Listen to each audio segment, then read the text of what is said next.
Je m'appelle Léa.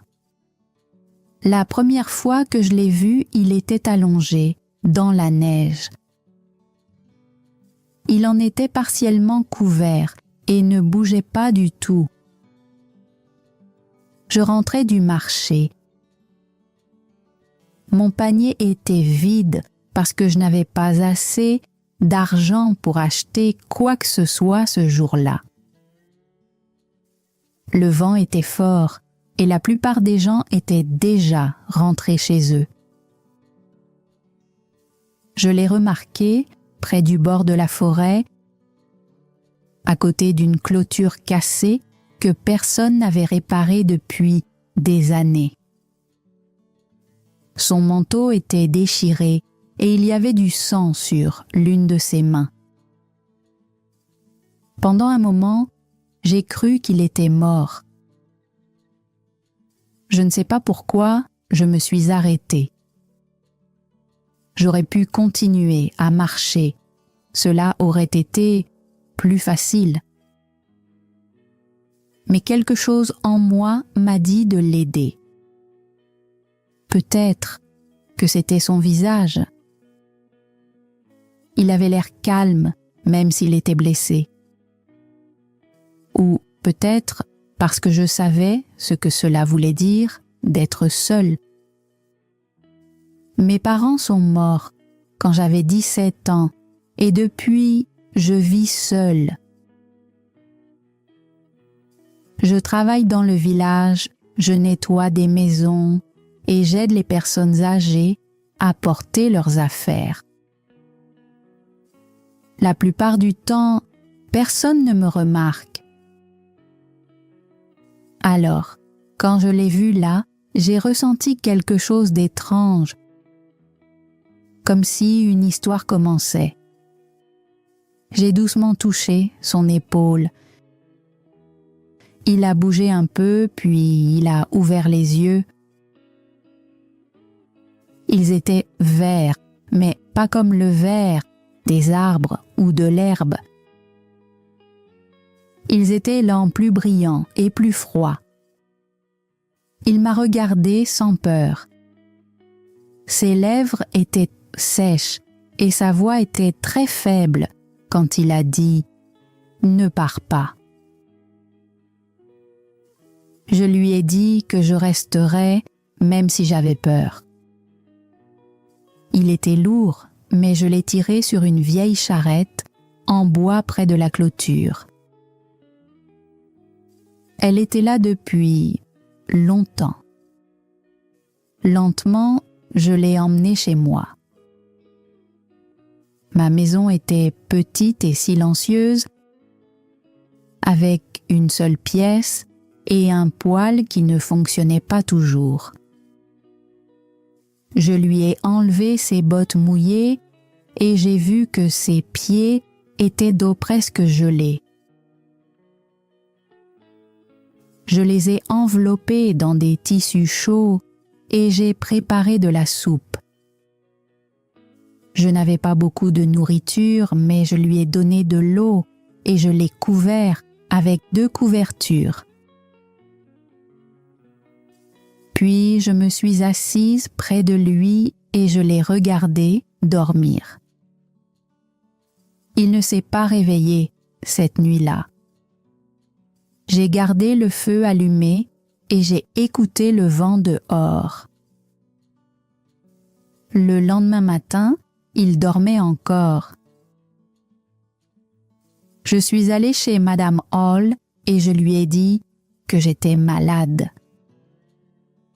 Elle me paie pour l'aider à laver le linge et à faire le thé, mais je ne voulais pas laisser l'homme seul.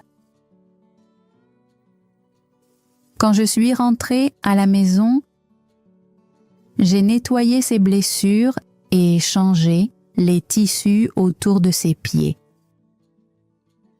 Il a ouvert les yeux à la fin du 2e jour. Quand il a parlé, je préparais du thé. J'ai entendu sa voix depuis le coin de la pièce. Il a dit « Je pensais que j'étais partie ». Je me suis tournée et je l'ai vu assis, tenant la couverture contre lui. Il avait l'air plus fort, mais encore fatigué. Je lui ai donné du thé et j'ai demandé « Est-ce que tu te souviens de ce qui s'est passé ?» Il a secoué la tête. « Non, seulement le froid et quelqu'un derrière moi. Il n'a rien dit de plus. » Pendant les jours qui ont suivi, il est resté au lit. Je n'ai pas posé beaucoup de questions et il ne parlait pas beaucoup non plus. Pourtant, je me demandais souvent qui il était vraiment. Il ne semblait pas avoir peur, même s'il ne savait pas où il se trouvait. Il bougeait comme quelqu'un qui avait vécu une vie difficile, mais son visage restait calme. Je lui ai donné un nom, Louis, parce que je ne pouvais pas continuer à l'appeler « toi ». Il a souri quand je l'ai dit. « Louis », a-t-il répété, « ça sonne fort ». Puis il a ajouté « Toi aussi, tu as l'air d'avoir un prénom fort ». Il est resté avec moi pendant les jours froids. Bientôt, il a pu marcher de nouveau. Il m'a aidé à porter l'eau du puits et à réparer une chaise cassée que j'avais arrêté d'utiliser. Un jour, il a attrapé une poule qui s'était échappée du jardin du voisin. Le voisin l'a remercié avec un petit sac de pommes de terre. « Il est utile », a dit l'homme, « mais silencieux. C'est ton cousin ?» J'ai dit non et je suis partie. Louis ne m'a jamais posé de questions sur mon passé. Cela m'a surprise. La plupart des gens en posent trop. Un soir, pendant que nous mangions de la soupe, je lui ai demandé « Où étais-tu avant que je te trouve ?» Il a regardé le feu. « Je ne sais pas, » a-t-il dit. « Je fuyais quelque chose, mais je ne me souviens pas quoi. » Je lui ai demandé s'il avait une famille. Il a dit non. Je lui ai demandé s'il avait été riche. Il a souri. Pas de la manière qui compte. Je n'ai pas compris, mais je n'ai pas posé plus de questions. Un après-midi, je nettoyais son manteau pendant qu'il était dehors à couper du bois. Ma main a senti quelque chose de dur dans la poche intérieure. C'était une petite boîte en bois, lisse à force d'être utilisée et chaude au toucher. Un symbole était gravé sur le dessus, un cercle traversé par une ligne. J'ai ouvert la boîte et j'ai vu une bague en or à l'intérieur. Elle ne brillait pas comme de l'or normal. Elle avait l'air vivante, comme si elle attendait quelque chose. Je l'ai touchée avec un doigt. Ne fais pas ça. Je me suis retournée brusquement. Louis se tenait dans l'embrasure de la porte, tenant un morceau de bois dans une main. « Ce n'est pas pour toi, » a-t-il dit doucement. « Je suis désolée, » ai-je dit, « je ne voulais pas l'ouvrir. »« Je sais, » a-t-il répondu. Il s'est approché, a pris la boîte de mes mains et l'a remise dans son manteau. Puis il s'est assis. « Cette bague n'est pas normale, a-t-il dit. Elle donne ce que tu demandes, mais elle prend aussi quelque chose. Qu'est-ce que ça veut dire? Ai-je demandé. Il m'a regardé longuement. Certaines choses valent mieux ne pas être expliquées, a-t-il dit. Pas encore. Je savais que je devrais avoir peur, mais ce n'était pas le cas. Peut-être parce qu'il ne m'avait jamais menti. Ou peut-être parce que, au fond de moi, je lui faisais plus confiance qu'à quiconque dans ma vie. Cette nuit-là, j'ai rêvé d'une lumière verte et d'une voix qui appelait mon nom, encore et encore. Quand je me suis réveillée, Louis se tenait près de la fenêtre, regardant le ciel. Le printemps est arrivé et la neige a fondu. Louis a construit un petit jardin derrière la maison.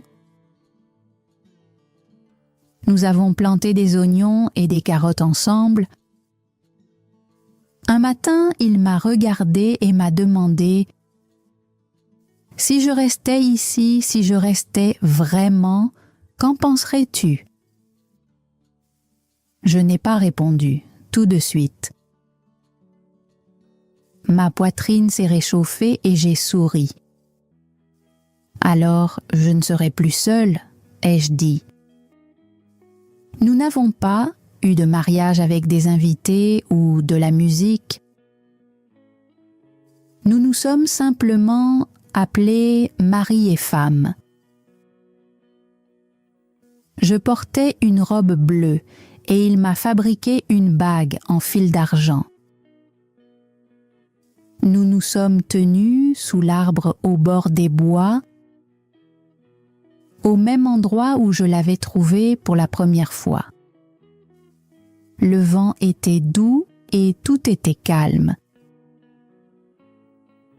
Les semaines ont passé et des choses étranges ont commencé à se produire. Nous ne manquions jamais de nourriture. Le pot de farine restait plein. Le sucre apparaissait toujours quand il n'y en avait plus. De nouvelles couvertures apparaissaient. Mes vieilles chaussures cassées ont été remplacées par des bottes chaudes. Je lui ai posé la question une fois. J'ai échangé de vieilles choses, a-t-il dit, des choses d'avant. Je voulais le croire, mais un matin, je me suis réveillée tôt et j'ai vu quelque chose que je ne pouvais pas expliquer. Il se tenait dans le jardin, tenant la boîte en bois. Il a sorti la bague et l'a passée d'une main à l'autre. Soudain, 3 hommes sont apparus, habillés de vêtements sombres. Ils se sont inclinés devant lui. Louis a parlé, mais je n'ai pas entendu ses mots. Puis les hommes ont disparu. À leur place se trouvait un coffre rempli de vêtements propres et pliés. Je suis sortie dehors. Louis s'est tourné vers moi lentement. « Il est temps que tu saches, » a-t-il dit. « Il y a des choses que je ne t'ai jamais dites. À propos de moi, à propos de ce que je porte et à propos de ce que j'ai perdu. » Mon cœur s'est mis à battre plus vite. L'homme que j'aimais avait des secrets. Et maintenant, il semblait que j'allais enfin les découvrir. Avant de raconter le reste de mon histoire, j'ai besoin de savoir. D'où m'écoutes-tu ? Savoir que quelqu'un m'entend, me comprend, me donne de la force. Nous sommes restés assis ensemble sans parler après qu'il a dit ces choses-là. Le feu faisait de petits bruits, mais la pièce semblait plus froide qu'avant. Louis tenait la boîte en bois dans ses mains, mais il ne l'a pas ouverte. Ses yeux avaient l'air fatigués, comme ceux de quelqu'un qui porte un lourd secret depuis de nombreuses années. J'ai attendu. Finalement, il a parlé. « Autrefois, je vivais loin d'ici, a-t-il dit. Dans une ville près des montagnes. Les gens là-bas croyaient à des pouvoirs étranges. Sa famille travaillait pour un homme puissant. Cet homme croyait pouvoir contrôler la vie et la mort. Il cherchait des connaissances anciennes, une magie venue du passé. Un jour, il a trouvé quelque chose, ou peut-être l'a-t-il créé lui-même. La bague. J'observais Louis attentivement. Il ne racontait pas une histoire pour me divertir. Il disait la vérité, et cela la rendait plus difficile à comprendre. La bague peut te donner n'importe quoi, a-t-il dit. De la nourriture, de l'or, de la force, du pouvoir, du contrôle. Elle écoute quand tu fais un vœu. Mais chaque fois qu'on l'utilise, elle reprend quelque chose. Parfois, elle prend quelque chose de petit comme un sentiment ou un souvenir. D'autres fois, elle prend quelque chose de bien plus grand, quelque chose que tu ne pourras jamais récupérer. Alors, pourquoi l'as-tu utilisé ? Ai-je demandé.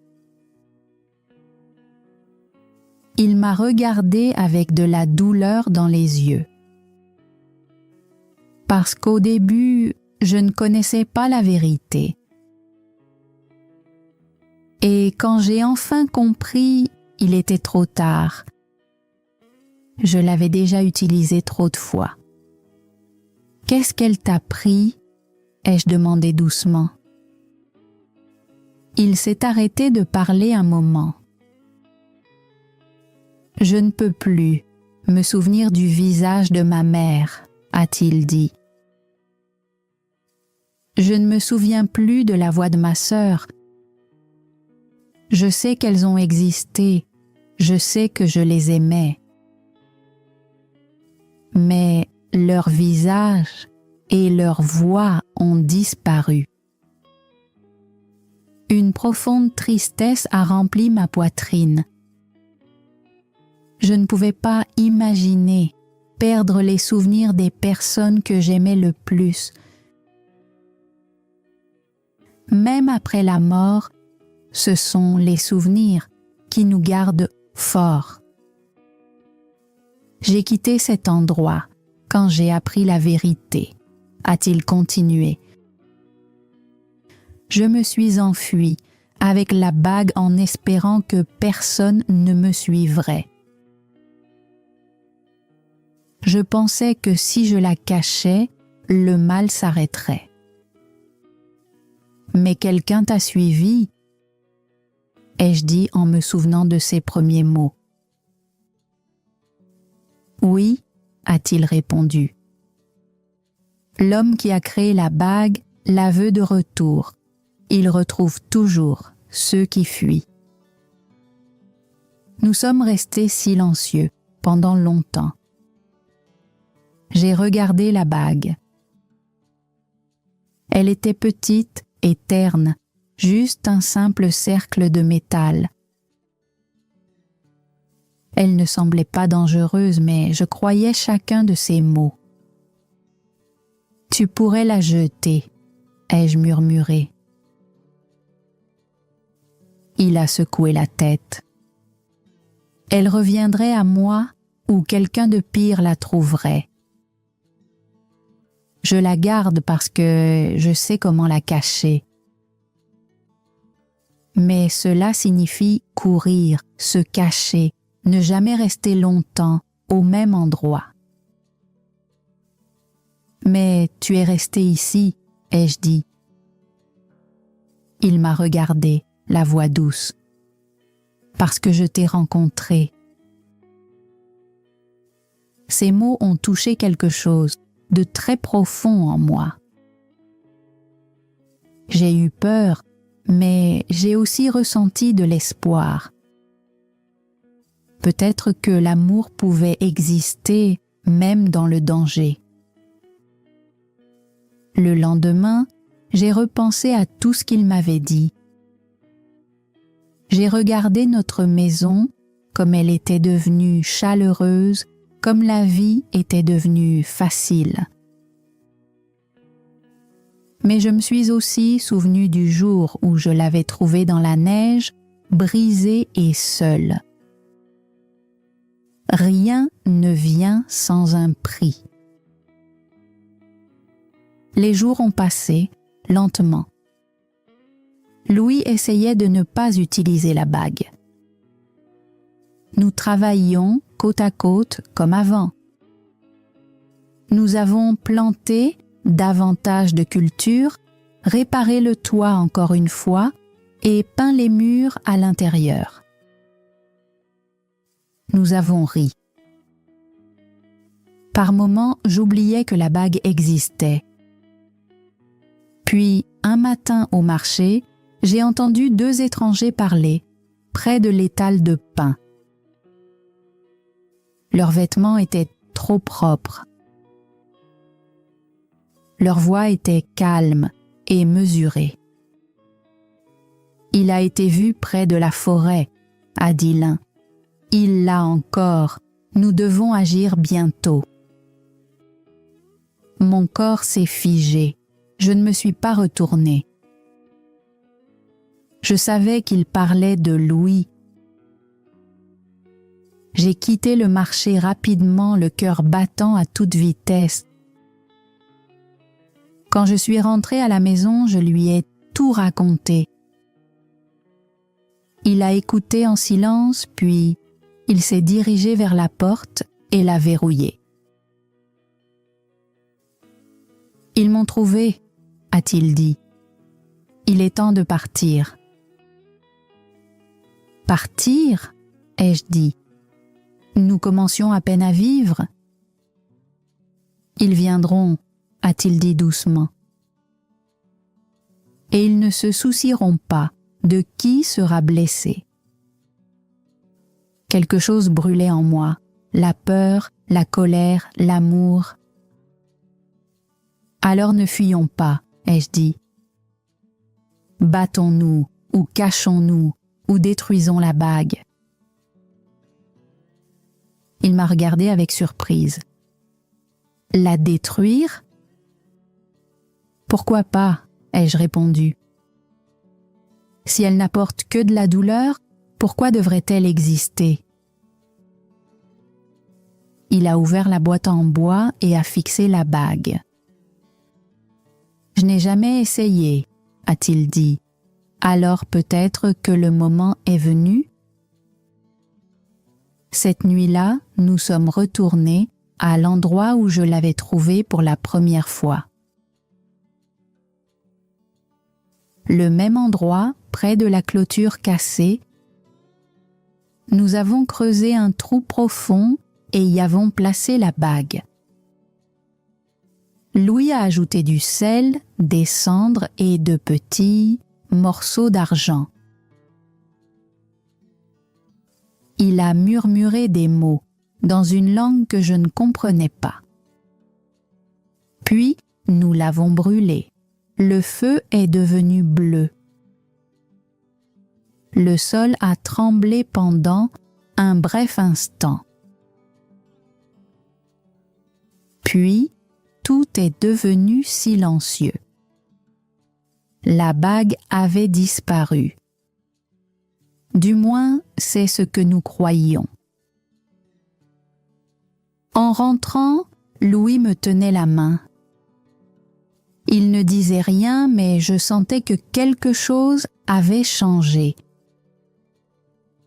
Il semblait plus léger, comme s'il pouvait enfin respirer de nouveau.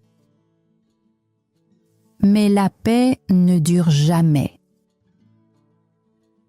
Le lendemain matin, des étrangers sont venus. Ils ont frappé fort à la porte. Louis a ouvert et s'est tenu droit. « Elle a disparu », a-t-il dit. Ils l'ont repoussé et ont fouillé la maison. Ils ont ouvert chaque boîte. Ils ont arraché le plancher en bois sous le lit. Ils n'ont rien trouvé. « Vous avez fait une erreur », a dit l'un d'eux. « Il ne pardonnera pas cela. »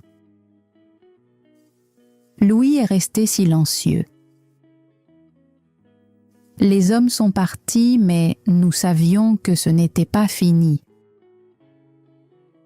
Pendant une semaine, rien ne s'est passé. Puis, un soir, pendant que Louis était dehors, j'ai entendu un son. C'était comme un chant, triste, froid et étrange. J'ai regardé par la fenêtre. Un homme en manteau noir se tenait au bord de la forêt. Il ne bougeait pas, il observait simplement. Je l'ai dit à Louis. Il a regardé une fois puis a fermé le rideau. C'est lui. Nous avons fait nos bagages, seulement ce que nous pouvions porter. Nous avons quitté la maison dans l'obscurité. En nous éloignant, je me suis retournée. J'aimais cette petite maison, mais j'aimais Louis encore plus. Nous avons voyagé pendant des jours. Nous avons traversé des rivières et marché à travers des forêts. Nous avons dormi dans des granges, sous des arbres et dans des cabanes vides. J'étais fatiguée, mais je n'avais pas peur. Nous étions ensemble. Puis, une nuit, j'ai fait un rêve. Dans le rêve, j'ai revu la bague. Elle était entière et vivante, flottant dans une eau noire. Je me suis réveillée en criant. Louis m'a serrée contre lui. « Qu'est-ce que tu as vu ?» a-t-il demandé. Je lui ai tout raconté. Son visage est devenu pâle. « Ce n'est pas fini, » a-t-il dit. Nous sommes restés quelques semaines dans un petit village près des collines. Les gens étaient gentils et ne posaient pas de questions. Louis a aidé un boulanger à réparer son toit. Moi, je travaillais avec une femme qui fabriquait du savon. Pendant un court moment, j'ai eu l'impression que nous pouvions recommencer.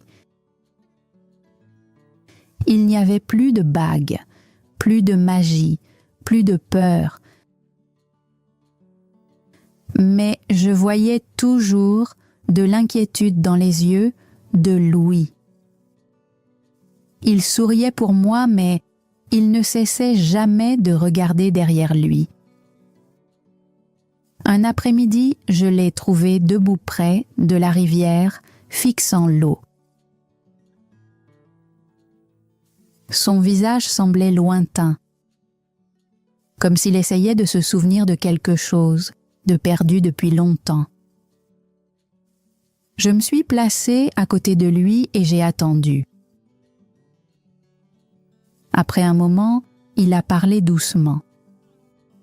Je crois que la bague est revenue. Mon cœur s'est serré. Comment? Il a secoué la tête. Je ne sais pas, mais je le sens. Elle est proche, comme si elle appelait quelqu'un. Je ne comprenais pas comment une bague pouvait faire cela, mais je le croyais. Alors, qu'est-ce qu'on fait? Ai-je demandé. Nous devons la trouver, a-t-il dit.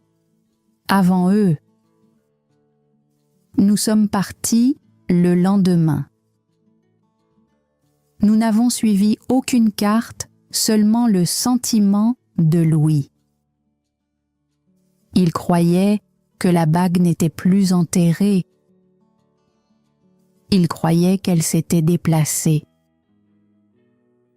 Il disait qu'elle était peut-être retournée dans l'ancien royaume, l'endroit où elle avait été créée. Cette idée me faisait peur, mais mon choix était déjà fait. Où qu'il aille, j'irai aussi. Le voyage a été difficile. Le temps changeait souvent. Certains jours, il faisait chaud. D'autres étaient froids et humides. Nous avons traversé des forêts, des champs vides et des villages où les gens ne nous parlaient pas. J'étais épuisée, mais Louis continuait d'avancer. Il marchait comme un homme portant un lourd passé mais avec un objectif clair. Une nuit, nous avons dormi dans une vieille église sans toit. Les étoiles remplissaient le ciel au-dessus de nous. Le vent soufflait dans les arbres. Louis a levé les yeux et a murmuré « C'est ici que j'ai grandi ».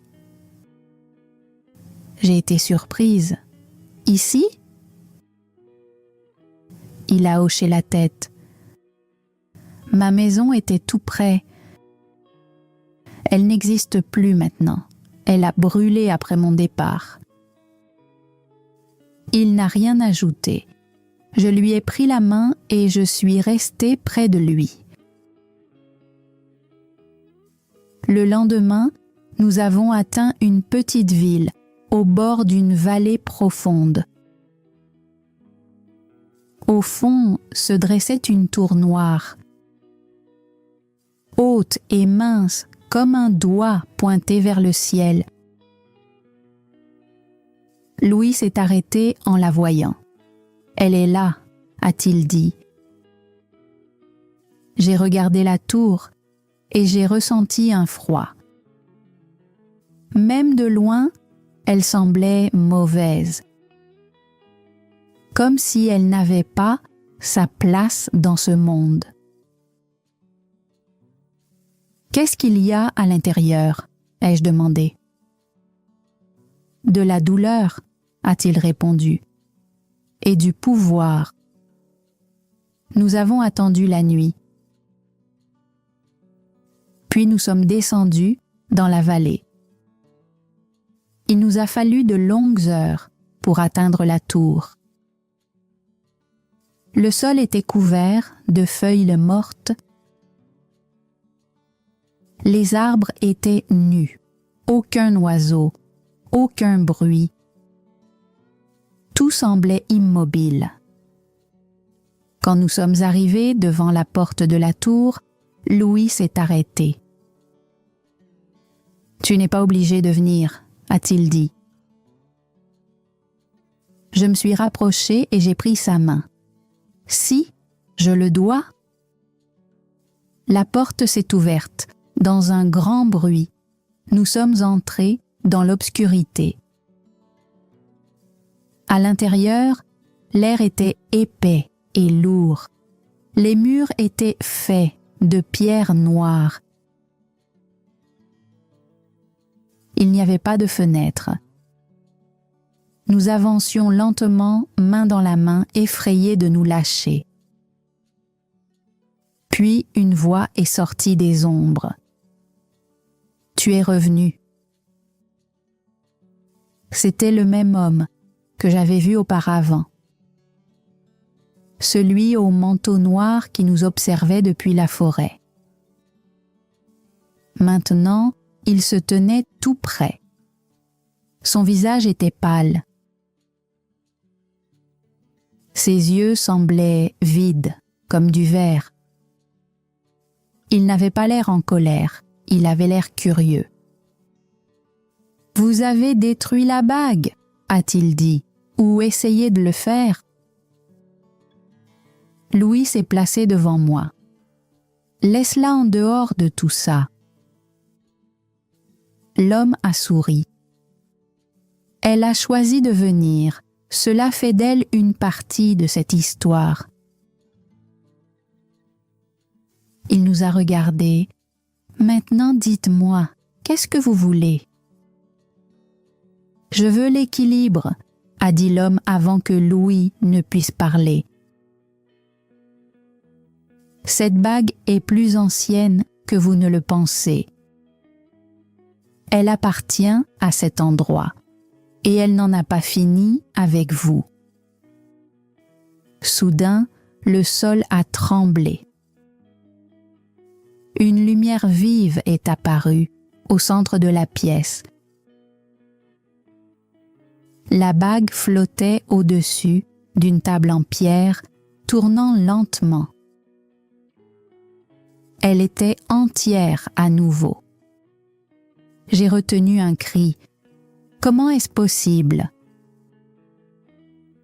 Elle ne peut pas être détruite, » a dit l'homme. « Seulement cachée ou utilisée. » Louis s'est avancé. « Et si je la rends ?» L'homme a secoué la tête. « Tu n'as plus ce choix. » La bague est retombée sur la table. Tout est devenu silencieux. Louis s'est tourné vers moi. « Si je la reprends, je pourrais t'oublier. Je pourrais tout oublier. » Mes yeux se sont remplis de larmes. « Alors ne la prends pas. » Il m'a regardé avec douleur. « Si je ne le fais pas, lui le fera. Et alors, personne ne sera en sécurité. » L'homme s'est approché. « Elle doit être prise. » Louis a tendu la main vers la bague. « Non !» ai-je crié. Mais il était trop tard. Ses doigts ont touché le métal. Une lumière aveuglante a explosé. J'ai été projetée en arrière. Quand j'ai ouvert les yeux, j'étais dehors, devant la tour, seule. J'ai crié son nom, aucune réponse. Les jours ont passé.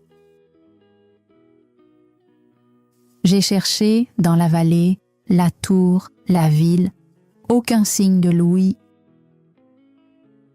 Les gens ne se souvenaient pas d'un homme aux yeux verts. C'était comme s'il n'avait jamais existé. Je suis retournée dans notre ancien village. La maison était vide. Je me suis assise près du feu et j'ai essayé de me souvenir de son visage, mais il disparaissait déjà.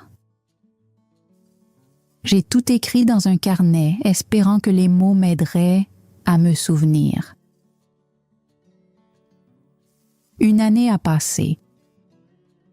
Puis, un soir, quelqu'un a frappé à ma porte. Un homme grand se tenait dehors. Silencieux, cheveux foncés, un manteau que je reconnaissais. Il m'a regardé et a demandé « Est-ce votre maison ?» Mon cœur s'est mis à battre très vite. J'ai regardé dans ses yeux. Ils n'étaient pas verts, ils étaient bruns. Mais quelque chose me semblait familier. « Je crois que je me suis perdue », a-t-il dit. J'ai hoché la tête. « Peut-être pas », ai-je répondu doucement. « Peut-être que tu viens juste de retrouver ton chemin. » Il a souri, incertain. Je me suis écartée et j'ai ouvert la porte. « Entre », ai-je dit. « Tu as l'air de quelqu'un qui a besoin d'un repas chaud. » Il s'est assis près du feu, j'ai préparé du thé. Nous n'avons pas beaucoup parlé, mais quand il a regardé autour de la pièce, j'ai vu quelque chose sur son visage. Un petit souvenir, une lumière discrète. Et au fond de moi, je le savais, il était revenu. Pas comme le même homme, mais comme quelqu'un qui avait choisi de laisser la bague derrière lui